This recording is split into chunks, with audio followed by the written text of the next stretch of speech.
My Facebook Marketplace bargain bench grinder has got noisy bearings, so we'll find out why. Some dingaling had cranked metric bolts into these screws which hold the guards on, but actually I got both nuts loose, which is surprising. It's got felt seals here, so I'm hoping I can get the bearing out without pulling the motor apart. The steel seal in the right hand side had string and a bit of steel stuck in it, so it had sort of torn it out and damaged it, so I'll have to get some felt and cut some more out. The bearing in this side too is like totally seized, it's just running on the shaft, but there's no play, so I might be able to get away with just a new bearing. This side had a springy shim thing in there against the bearing.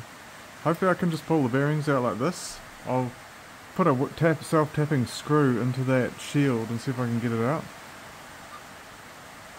The other side was missing the key as well.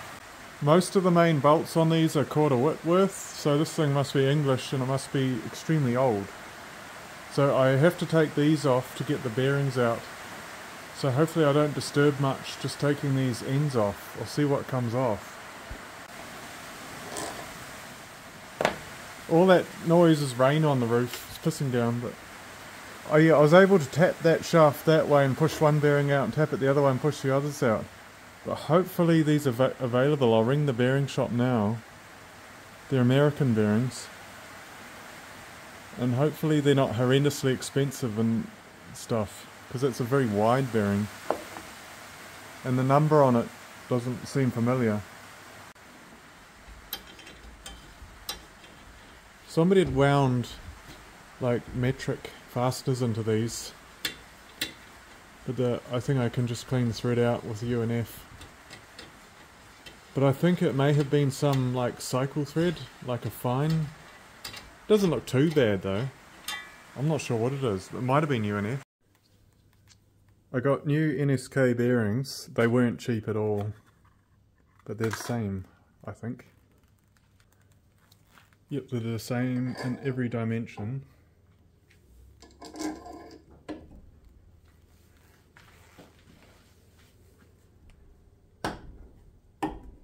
So just gotta push them in.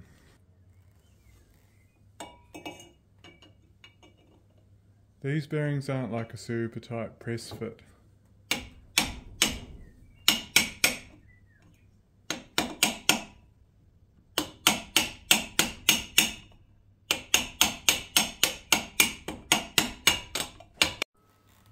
Man, that's smooth now. It was like gravel before. And then the bearing retainer's going. I take it that notch faces down. I didn't pay attention, I took it apart, but I would say so.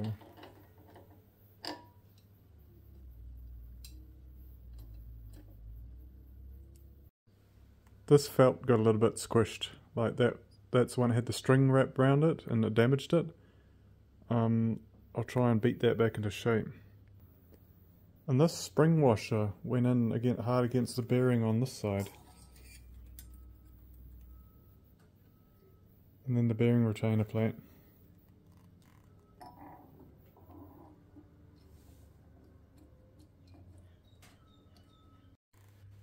So that spring sort of holds the end float to one side so it doesn't clonk around.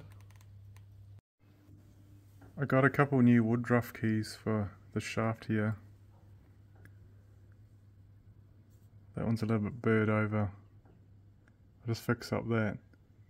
These guards have to go on before those wheel mount bracket things.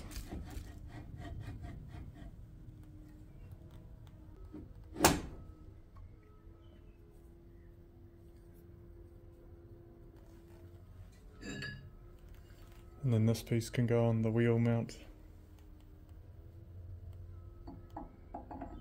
And just line up the keyway.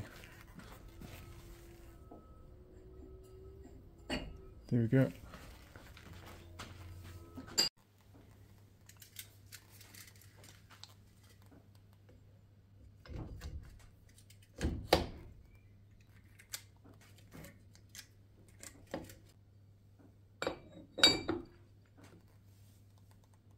And then the nut. When I tighten that, it'll pull the wheel in closer. This wheel's a little bit too thin, but we'll use it up.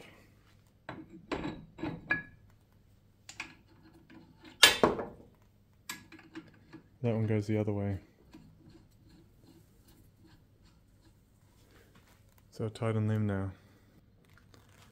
These guard bolts are quarter Whitworth. Nothing will fit quarter Whitworth apart from quarter Whitworth. Like, you can't put a metric socket on it, you can't put it imperial. Has to be Whitworth. Nothing's going to fit unless it's a crescent, but you can't really fit it in here. Chuck on the end plate. And now it won't work. I think the start capacitor has gone bad. So it'll spin in either direction. But that looks like it's leaking. But I don't know why it went bad since I disturbed it. Oh, you never guess what I did.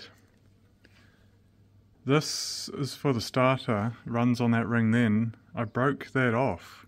It's on a little spigot, plastic or Bakelite. So that when I tapped that shaft, it broke this off, and then so I put the whole thing together, nothing. And then thought it was the capacitor, checked that, and there's no power to the capacitor because this thing was broken off. So don't do it the way I did it. You've got to carefully extract the bearings without this shaft moving, or you'll snap that off. Lesson learned the hard way.